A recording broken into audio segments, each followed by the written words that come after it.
What is up, you guys? Glitchiz here, and welcome back to the channel. Today I wanted to bring you a how to prep like a pro video, going over everything you need to know on how to prepare for the upcoming Dauntless Awakening update.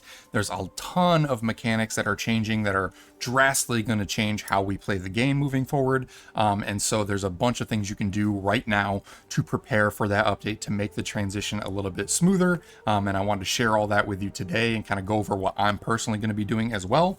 So the first big change that I want to point out is the changes to cells. Cells are now a one-time use, basically consumable item. All of the major perks are going to be tied to our armor now.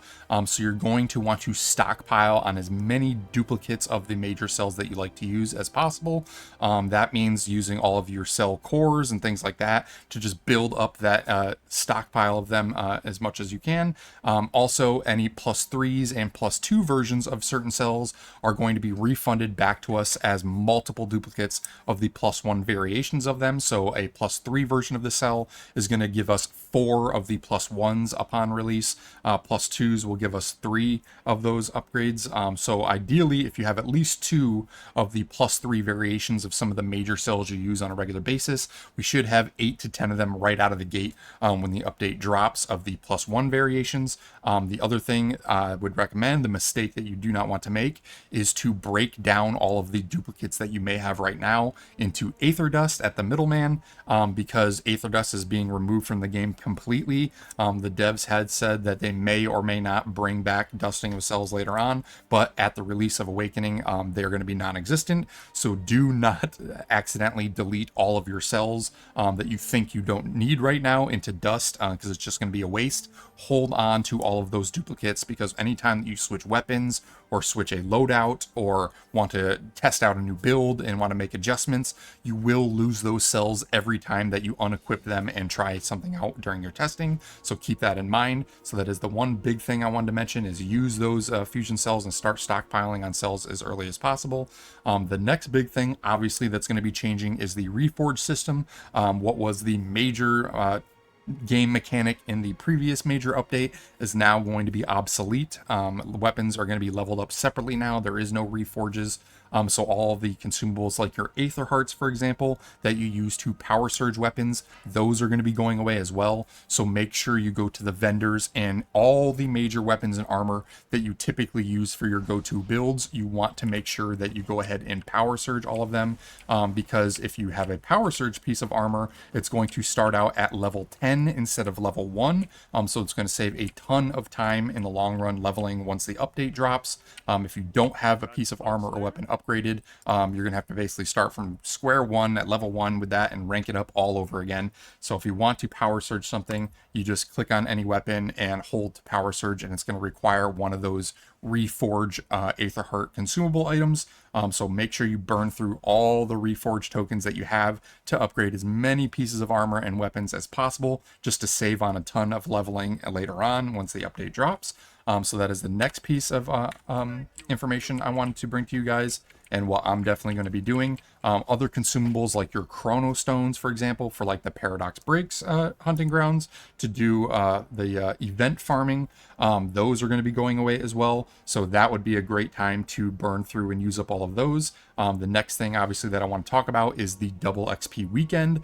For those of you that are hunting down those 2 new really nice crowns, exclusive crowns, we will not be able to get those 2 crowns moving forward. You have to get them just by doing your reforges. So the first crown is going to be done by reforging every weapon type at least 1 time. The epic one that everyone's going to be hunting down is having 70 reforges total, and that's across any weapon. So if you don't have 70 total reforges across all weapons by the time this update drops, you're not going to be able to get it again. So one thing I would recommend doing now is obviously farming those reforges, leveling up your weapons as much as possible, and taking advantage of that double XP weekend. It's actually going to be extended for 4 days instead of 2. So you want to use up all of those bounty tokens during that weekend to take advantage of those. I know if you're low on bounty tokens, another thing that I would recommend doing is build a high max movement speed build. I have one that I'll share down in the description that I typically used for farming Frostfall gifts and things like that. And you can use that same movement speed build to farm patrol chests. And one location that I can show off that is a really good route for farming patrol chests to potentially get more bounty tokens if you're running low is going to be in the Boreal, where is it? The Boreal Outpost. So let's go over there and I'll show you guys the farming route, and I'll catch you guys here in a second. All right, so here we are at the Boreal Outpost. Let's throw down a chest here and quickly switch to our max movement speed build. I'll probably still have the Santa Claus outfit that I had on for when I was farming Frostfall gifts. This has all the movement speed cells in it. I'll probably make an update to this farming build because we're also going to be needing a speed build for farming patrol chests in the new update, because if you watch the dev blog, patrol chests will now drop cells because, like I mentioned, cells are going to be a one-off consumable item now, basically, that you're going to be losing every time you switch builds. You will have to farm new cells from patrol chests moving forward. You can see what type of cells will be available in the hunting grounds description for each zone. It'll tell what type, like technique, for example. It'll tell what type of cells can be found from patrol chests in the little hunting ground description box. So that will give you a better idea of where to farm for specific ones that you may be missing. But this speed farming build will be good in the update as well for farming cells. So keep that in mind. You will want this regardless for farming bounty tokens and for the cells in the update. But let's go ahead and switch to that. And then this is the route that I like to do to farm patrol chests, at least in the current version of Dauntless. This may or may not change in the final version, we'll see. But once you land in the Boreal Outpost, you're just going to want to run forward here. And you've got a patrol chest right here. Go ahead and grab that. Then you want to come over here, take this ether vent, jump onto this platform, and there's going to be another patrol chest right here. Go ahead and grab that. Drop down and immediately find a third one. And then from here, I pop my speed boost, grab a patrol chest right around the corner, and then immediately run up this hill and drop down for a fifth one. No bounty tokens yet, unfortunately, but you're going to jump up this little hill, drop down, and then right in front of the gate to town, there is another one.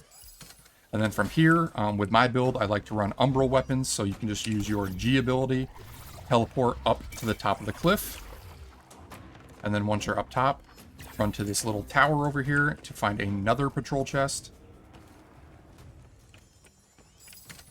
And then from here, there's our first bounty token. You're going to want to glide all the way across and get this patrol chest right here. There's another bounty token, and then the last and final chest is going to be right on top of this cliff. Just vent up and grab it here. And then there's another one. So right there, we got 3 or 4 bounty tokens from that one run. So as you can see, this is obviously a great spot and a great farming route to get those extra bounty tokens. I'm sure a lot of you, if you've been playing from the beginning, probably have hundreds of those patrol keys to spend. I know I had like 800 or something. So if you are low on bounty tokens when you're using the double XP for the double XP weekend event, and you need more, this is a great way and a great place to farm those. So I wanted to show that off. But let's go back to Ramsgate. All right, so here we are back in Ramsgate, and the last and final thing that I wanted to talk about is a really cool announcement that we are finally going to start getting the one-off seasonal hunt passes that are basically geared towards really cool cosmetic items and sell rewards and things like that per season. It's been almost 2 years where we've gotten unique battle pass gear, which that is finally coming back, and for every new season we should be seeing new items, which is great. But as I'm sure you all know, these things cost platinum.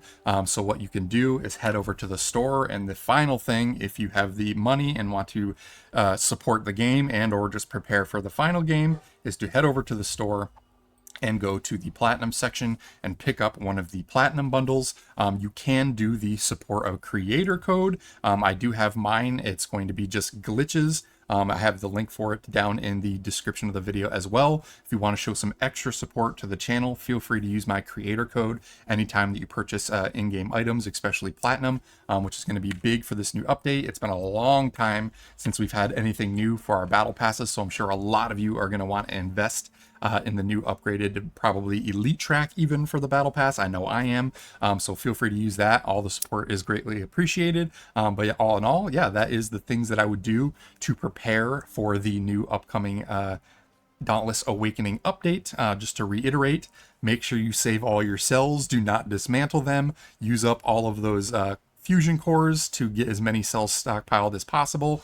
Make sure you spend all your Aether Hearts and Power Surge, all of your favorite weapons and gear, to make sure that they are the base level 10 at the start of the update to save you time on leveling. Then make sure you take advantage of the 4-day double experience weekend to Power Surge your weapons and get those 70 reforges total done, so you can get both of those crowns if you haven't done so already, and then use my speed farming build and the Boreal Outpost hunting grounds to farm those patrol chests for more bounty tokens if you happen to be low.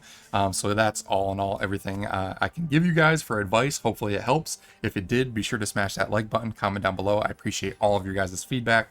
Also, if you want to keep up to date with my future Dauntless content, consider subscribing and turn on that notification bell. And then last but not least, if you want to join a killer community of like-minded gamers, feel free to check the links down in the description and join us on the Discord. We've got over 1,000 members in there now, many of which are playing Dauntless. So hopefully jump in and we see you guys around here soon. But until the next one, hope everyone has a great day, and we'll see you all on the Shattered Isles.